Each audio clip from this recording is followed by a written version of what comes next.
Samantala, ginit ngayon ni Chief Justice Maria Lourdes Sereno na nasa poder na ng Ombudsman ang pagdedesisyon sa reklamong isinampa laban sa mga taong dawit sa pork barrel scam.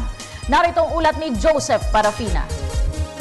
Nasa kamay na ni Ombudsman Conchita Carpio Morales kung ipasususpindi niya o hindi ang pinakakasuhan ng Department of Justice kaugnay sa pork barrel scam. Ito ang tinura ni Supreme Court Chief Justice Maria Lourdes Sereno nang dumalo at magsalita sa isang Integrity Summit sa Shangri-La Hotel sa Makati. She will have to make that decision at the right time, according to how she reads her powers to be. I think she has already made some statements on this, so we will just wait for her. I don't want to preempt her action. Sinasabing pagtitipon inisa-isa ng punong maestrado ang mga importanteng nilalaman ng saligang batas ng bansa, lalo na kung may kaugnayan sa pananagutan sa publiko pagdating sa usapin ng pananalapi.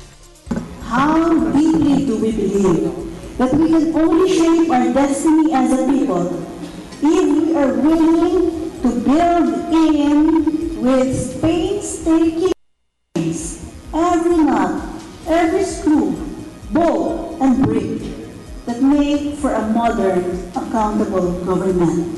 Ang Integrity Summit ay kinapapaluban ng mga matataas na opisyal ng malalaking kumpanya at mga mamamayang nagpapahalaga sa integridad at kaunlad ng ating bansa.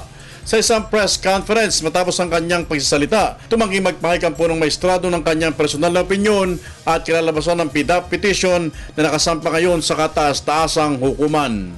If you can, please inform the public also that the oral arguments are due on October 8th.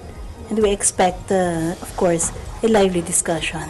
Para sa Telebisyon ng Bayan, Joseph Parafina.